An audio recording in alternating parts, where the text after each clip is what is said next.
This is the television program in Ukraine about the central city of Kiev, in the center of attention. In the center of attention. Welcome everyone to the This is the Center of Attention program. The senior pastor of the Embassy of God, Sunday Adelaja, has been accused by the Ministry of Internal Affairs of scamming. The Ministry of Internal Affairs says that he might be confined for 5 to 15 years and his property will be seized if a guilty verdict is ruled. Meanwhile, Sunday Adelaja calls this a provocation. Today our guests are Sunday Adelaja and his lawyer. Nobody would be able to accept this kind of information and accusation. Pastor Sunday Adelaja, you seem not to be so bothered by the fact, but yep, I'm laughing. I'm not bothered by this fact because you can't prove something that does not exist. This accusation has come at the heels of the actions of the king's capital. Often they would talk about about your relationship with this company. What relationship do you have with this company? I have no relationship with this company. I repeat and declare to all of Ukraine and to all of society, I have no relation whatsoever to the founding of this company, and the founders of this company know this well. I do not only have no relation to the creation of this company, I have no relation to the administration or the finances of this company. I haven't seen their money. I don't even know where their address is. Have you told all this to the Ministry of Internal Affairs? Yes. All right. Mr. Andre, what do you make of these accusations then? I'm not surprised at all. I have to give you some context. I found out about this case from the mass media. High-ranked officials in the Ministry of Internal Affairs kept on talking and talking about this scam and about how Sunday Adelaja had scammed people out of his money, or at least he had been involved in one of these scams. And that's how I found out about the case, before it was even opened, because all the politicians in the Ministry of Internal Affairs were accusing Pastor Sunday. Then they opened the case against Pastor Sunday. So at first they were advertising the case against Pastor Sunday, and then they actually started working on one. So only after that I became acquainted with Sunday Adelaja, and I agreed for my firm to work, for my law firm to work with him after we had a discussion. So is it bad that the mass media and politicians started talking about a case against Pastor Sunday before they actually opened a case against him? Yes, it's actually forbidden by the law of Ukraine. No politician or anybody who is somehow involved with the judiciary system is meant to name the name of anyone and reference them as guilty before the court has ruled a decision, or in this case, before one has opened.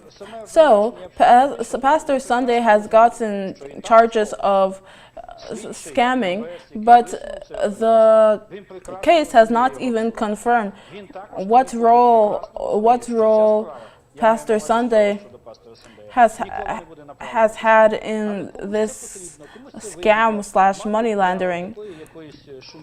Every one of us knows that this case will never be sent to the court.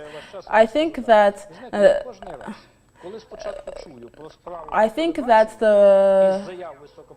politicians are just trying to pursue one of their ends here. Because let me tell you something about my work as a lawyer.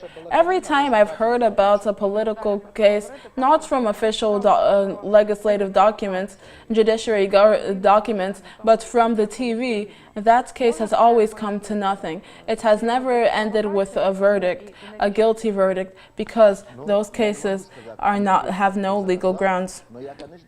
You have called this a provocation, Dr. Sunday Adelaja. Could you tell me who is trying to provoke you and to get in your way? Well, I can't tell who exactly is trying to get me out of their way, but I know that I've gotten on a lot of people's nerves. Why? Because I don't live the way everybody else does. I live according to God's law alone. Every Sunday, 25,000 people go to the churches affiliated with my main church all over the country. Those are numbers people can't imagine. Not to mention, I've gotten many propositions from these laws. What type of proposals? Proposals to stay quiet, not to make a fuss, but to give money. Who offered you to give money? Okay, so the lawyer who is defending one of the people on the case, Bondushenko, said, hey, if you don't want to be taken to court, then find some money, give it to me, and we'll bribe the judges and jury together. And he told me directly that we are being told to frame you as guilty. So if you don't find the money to give to me, then we will be against you and portray you as the guilty one in this case. I told them, yeah, okay, because I am not going to bribe anyone. That is not the principles I live according to. I went to my lawyer, Andre, and I said, hey, sir, you don't think that this is actually going to happen, right? Since I haven't stolen everything, I can't be accused of anything, right? And he said, you don't know the country you're living in, Sunday. Yep, that is what I said, because the accusations that have been leveled against Pastor Sunday, they are just fabrications that have no ground. It's very, very obvious from the information that I have received from the mass media, which is repeating the words of government officials. Why are people? I understand why people are targeting the pastor, because they want to discredit the pastor, because they want to discredit the church, and because they want to tie that discreditation to some of the politicians. This is just some populism from certain individuals who are heading the ministries, and instead of actually dealing with criminal cases in Ukraine, are dealing with things like this, because there really are people who have suffered because of King's Capital and have lost their money because of it. And so what we're seeing today, from where I see it, this isn't a question of who did this, and how can we return the money of those who have suffered? After all, why would they force Pastor Sunday in it and spread rumors about him if they were really interested in bringing the person who did this to justice? There have been so many cases that started with all these loud, scandalous declarations where people were acting like this person that is in trouble with the court now is going to his death, that there's no way out for him. And it ended in nothing. They just suddenly stopped talking about it and even forgot to apologize. Do you think that as a safety net for the court, you might be forced to sign a non-travel agreement? Yes, we have been offered to sign a non-travel agreement in order to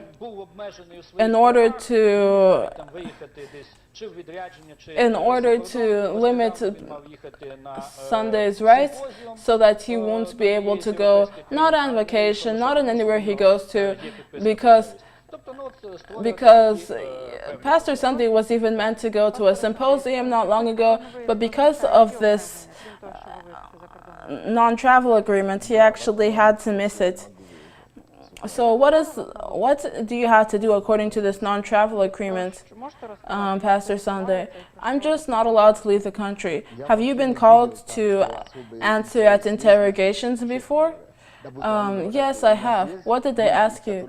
I don't think that they were interested in the truth at all. They told me, there are people from you who are your parishioners or your former parishioners who are testifying that you encourage them and actually force them to invest money in the company that caused them to lose money. All right, then I will bring 10,000 people that will tell the opposite story about how I told them not to invest in King's Capital without checking first, without having guarantees, without having investments. I taught them about economic principles and the loss of money.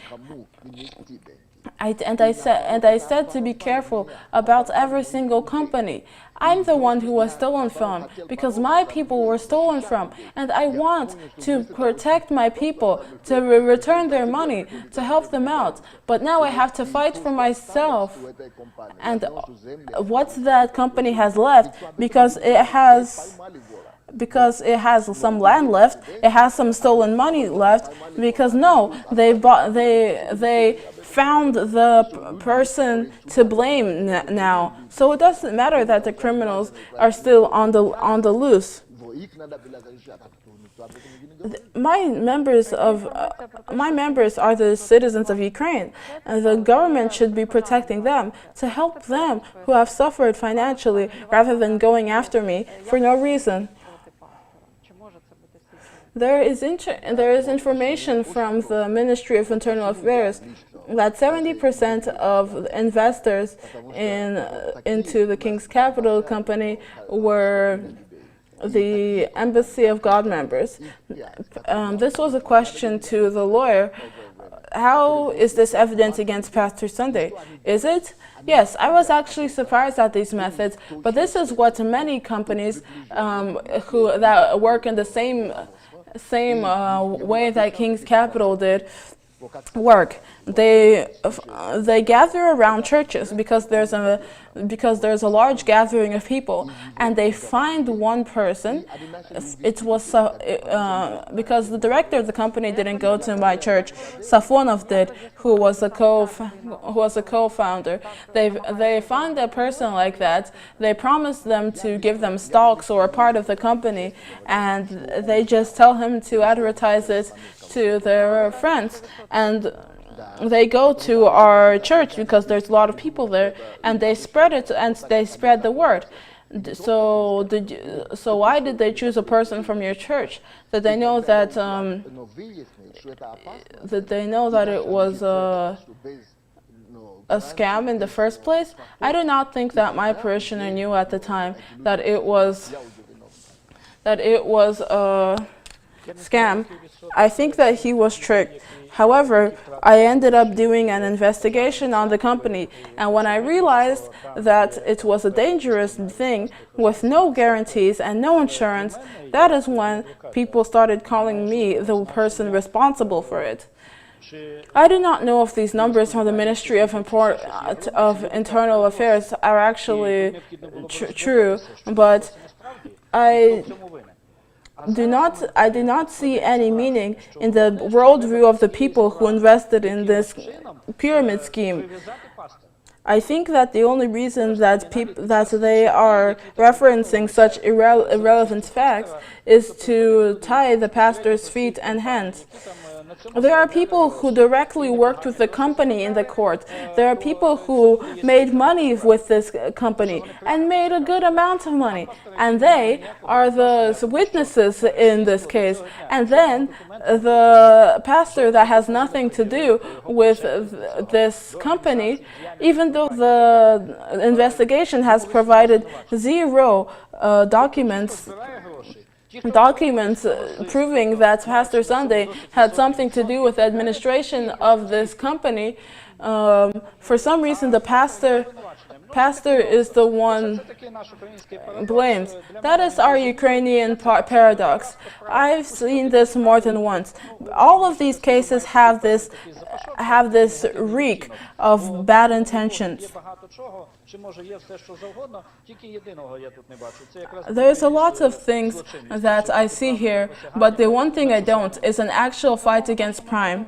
We will continue talking in the second part. Join us by calling the number that will appear on the screen. Stay with us. This is the Ukrainian TV program focusing on events in the city Kyiv in the center of attention. This is the In Center of Attention program. Today our guest is the pastor of the Embassy of God Church and Sunday Adelaja and his lawyer. Today we are talking about the accusations leveled against Pastor Sunday Adelaja, and now people can call in to join the discussion. Mr. Andre, you said something interesting talking about how cases in Ukraine are sometimes handled. You talked about how the judiciary system can be used for people's gains. Can you be more specific about what you meant? There are so many cases about which everybody was shouting about from the rooftops, and even though there has been no investigation, even though there has been no evidence, people have been declared criminals, and then later those cases are closed because those cases have no future in the court, and the investigations are closed because there is no evidence to be found, or at least not enough, and then they never apologize. It's just that the politicians stop talking about the case suddenly on TV, and that's what's going to happen with Pastor Sunday, because they dragged him through the mud first, even though it's forbidden by law to declare somebody a criminal before the court has declared it, but they have already declared him one. We have some comments from the viewers. Hey, Pastor Sunday, I want to ask you a question about the statistic that has been said that 70% of those that suffered because of King's Capital were people from the Embassy of God. What about the 30% of Orthodox Christians who suffered losses? Ukraine is a majority Orthodox country. Why doesn't the government charge Orthodox priests as well? When you're talking about the 70%, I don't know where that number even comes from. That is what the police thinks, but I do not know for sure. But I do know that my parishioners were there, but I do know that there were parishioners of other churches there as well. Why those pastors aren't being prosecuted? You can ask the police that, I guess. You say that this case has a political nature.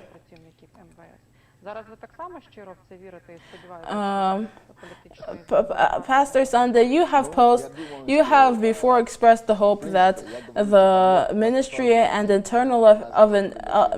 of Internal Affairs will act honestly and fairly without any political motivations. Do you continue to hope for or subscribe to the belief that this case is not political in nature? I would like to think so. However, it's impossible to, when people are randomly coming to me and saying, hey, give us money, or give money to this guy, and we can stop this case immediately. However, if you don't do that, then we will do everything in our power to prove that you're guilty. They're also constantly trying to ask me to get Chernovetsky, who's my parishioner and the mayor of Kyiv, on my side, to use his connections to stop the court case. But I just want to honestly let the court prove itself that I'm innocent. Here's a question from another viewer. Dear Pastor Sunday, I have a question for you. You came to Ukraine to preach your faith. Could you tell us what goal you did that with? Do you think that Ukraine, an Orthodox state, because and Kiev, our capital, is the place where the baptism of the Rus even started. We are all believers. You came and you lured people into your cult. But once I saw you talking on TV, I saw you talking so beautifully, and I took the bait. And I called you personally. I took you, I put in your phone number. And I told you, hey, I have this situation. Pray for me, please. But right now, I don't have money. When my situation is solved financially, I will give 10% of it. Do you remember what you told me? You told me, when you have money, this is what you said. Then come to us or call us, and we will deal with you. What's your name? Galina? Do you have a last name? No, wait. I want to tell you that this is in 08 or 07. Could you tell us your last name, Galina? I don't want to. Okay, Miss Galina, fear the Lord, fear the Lord, fear the Lord, fear the Lord. Oh Lord, how can you say something like that? Without money, you shouldn't come to church? 2 million people have come in and out of the doors of our church. We have documentation of that over the course of 15 years. Not one of them can say that they were asked to give money in order to come to the church or for people to be prayed or to be prayed for. This is the first time I've heard of this. You said that you called me. Okay, then say my number. Nobody knows my number. How can you? And what you said about me coming here in order to lure people and to lure Ukrainians. Yeah, it's true that even though Prince Vladimir baptized Ukraine and Russia here in the 10th century, we just came out of 70 years of communism, and maybe 20 years or so you would be declaring yourself an atheist, but not a believer, because we had an epoch of godlessness.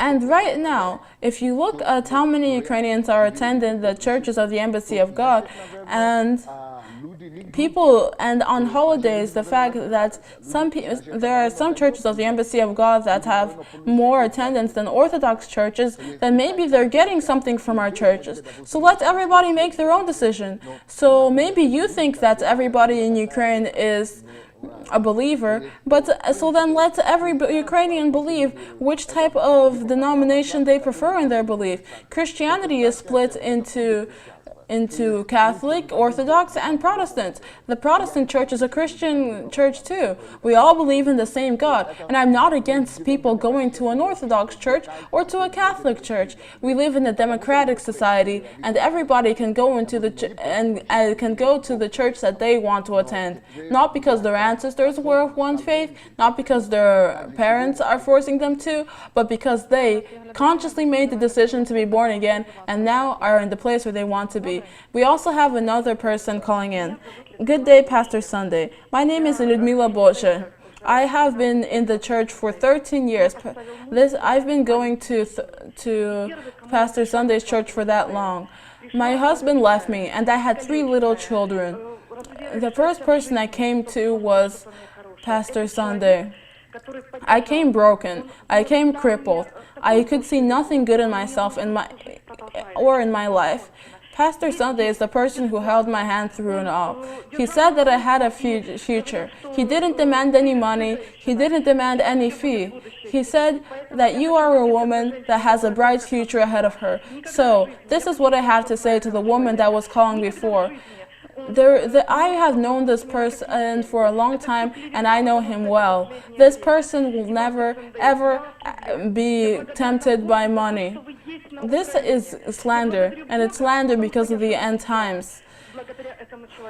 Pastor Sunday, I thank you, I love you, because I'm alive now, because of all that you've done for me. My life was heading towards rock bottom. I had no will to live after being left alone with 3 little children, but this person resurrected me. He showed me the light and allowed me to realize the calling that I'm living for now. He helped me keep going in this world full of temptation. Now my children are alive and well. Thank you very much, but we do not have a lot of time. Thank you so much, Ludmila. And there's thousands of similar testimonies, because 2 million people with their own legs have come through my church and left their details without anybody asking money for them. What did I do? Did I use magic? Did I use hypnosis? That's how I attracted 2 million people? So when people tell me that I'm stealing, that I'm committing crimes, I've been in the post-Soviet Union for 22 years. I came here with $20 in my pocket at 19. And now, when I have written 85 books, when I am a consultant to heads of state, and when I give performances in the UN, in the US Senate, when I am friends with public figures, I want to get this low and tarnish my reputation and ruin all my own hard work with these machinations. The people accusing me, just use the basic elements of your brain. Do the abecedarian of thinking. When I have so many incomes, I only take 5% of it for myself, and 95% of it I give to the service of the people of this church and this nation. And I'm the criminal? There is no logic. What a show. What a farce. Mr. Andre, will you be able to do this? And what will you do in order to protect your client? My law firm is protecting our client, Pastor Sunday, and let me tell you that this accusation is ridiculous and groundless. Even in the police, there's a lot of qualified people and intelligent people. They definitely understand that what they're doing is not crime fighting. However, for somebody today in Ukraine, this is a matter of political gain. It's true that because of a scheme called King's Capital, people have lost money, and people deserve justice, and people deserve to get their money back. If somebody has done something wrong, then they have to answer for this. However, a person has to answer for this, and it has to be done within the legal institutions and laws of the nation of Ukraine. Why is Pastor Sunday being involved in this when he has nothing to do with this? As a lawyer, I cannot agree with this. You talked a lot about the fact that King's Capital has caused a lot of your people to suffer. Pastor Sunday, do you believe that after the case is closed, you'll be able to return, the judiciary organs will work in order to help you to bring back money to your members? I feel like they don't want me to give back money to my members, and that's why they are getting in my way, so that I can't help my parishioners, so that I can't help Ukrainians. However, they don't understand who they're up against. They don't understand because I'm tiny, I'm short, I'm a foreigner. However, while I'm living here, I will not run away. I will stay here. I will not be silenced. While people turn to prostitution, while people turn to drugs, I will find an answer for them, and I will continue shouting about it. I will continue I will continue helping those people. I will not be quiet. And even if I die and go to heaven, thousands of Sundays will stand up in my place. And soon I will be declared innocent, and God too will declare me innocent. All right, so today we were with the lawyer of Pastor Sunday Adelaja and Pastor Sunday Adelaja himself, and now we must conclude. Thank you for being here. Thank you so much for watching our videos. Now we need to spread this word, and we need to do it together. For that to happen, we need your help. Just 5 little steps that you could help us to spread the word. Number one thing we need you to do is to like the videos. Please go like this video right now. Number two, if you have not yet subscribed to our channel, please go ahead and subscribe to the channel. Number three, we need you to press and click on that notification bell. You see the bell? Go press on it. And number four, we need you to go comment. Write your comment, good or bad, just write what you feel. Number five, share on every platform. Share on Instagram, share on Facebook. Just share and spread the word. Thank you so much.